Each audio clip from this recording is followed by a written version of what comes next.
नजरपुर नाम के एक गांव में रामू नाम का एक भोला भाला आदमी रहता था।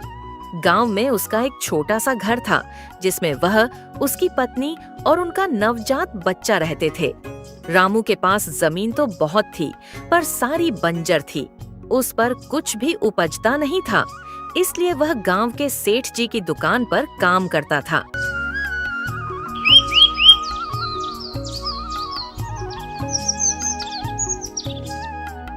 भाग्यवान, आज सेठ जी की दुकान पर बहुत काम है, क्योंकि आज सेठ जी की दुकान का सामान आ रहा है तो मुझे खाना खाने का समय नहीं मिलेगा।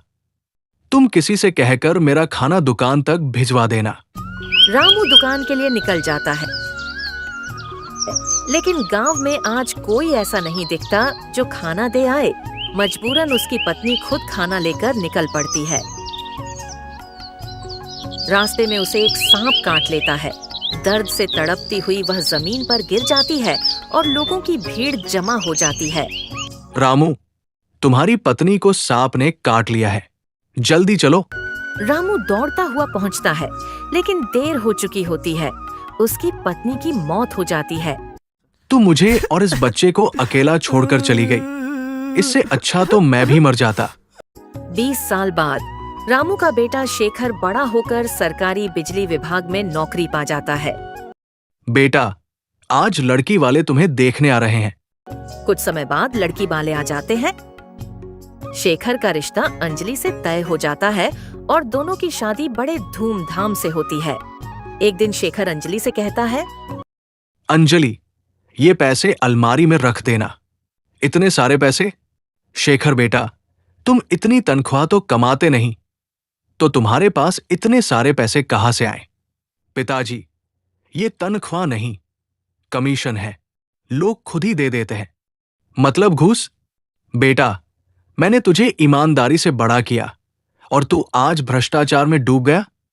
पिताजी, ईमानदारी वाले लोग पीछे रह जाते हैं। थोड़ा बहुत तो चलता है आजकल। बेटा, जो धीरे धीरे बढ़ता है वो मजबूती से टिकता है। घूस वाला रास्ता जल्दी बर्बादी लाता है। रामू इतना कहकर घर से चला जाता है। अंजलि और शेखर में बहस होती है। तुम्हारे पिताजी सही कह रहे हैं। अब तुम भी शुरू हो गई। रामू को ये सब बर्दाश्त नहीं होता और वह घर छोड़ देता है। वह सेठ जी के पास जाता है और अपनी सारी दुख भरी कहानी सुनाता है। रामू, तुम मेरे साथ मेरे घर में रहो। नहीं सेठ जी, मैं अपने खेत में एक झोपड़ी बनाकर वहीं रहूंगा। नहीं रामू, इसकी कोई जरूरत नहीं है। तुम मेरे साथ मेरे घर में रहो।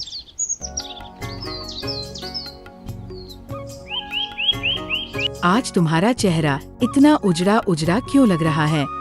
आज मैं घूस लेते हुए पकड़ा जाता हूँ और मुझे नौकरी से भी हमेशा के लिए निकाल दिया है। और मैंने घूस खाकर जितने पैसे कमाए थे, सारे पैसे सरकार को देने होंगे। देखा, तुम्हारे लालच ने हमें सड़क पर ला दिया। रामू, तुम्हारी किस्मत पलट गई। तुम्हारी बंजर जमीन अब फैक्ट्री निर्माण के लिए 30 लाख में बिक रही है।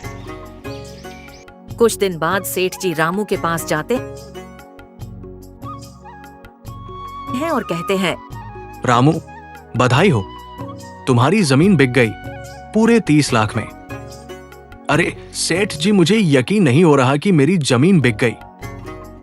रामू उस पैसे से गांव में एक अच्छा सा घर बनवाता है। शेखर और अंजलि अब सब कुछ खोकर रामू के पास लौटते हैं। पिताजी, मुझे माफ कर दीजिए। मैंने आपकी बात नहीं मानी और देखिए क्या हाल हो गया। बेटा, अब समझ आया ना? मैंने कहा था, ईमानदारी से चलोगे तो टिके रहोगे। बेईमानी से सिर्फ बर्बादी मिलेगी।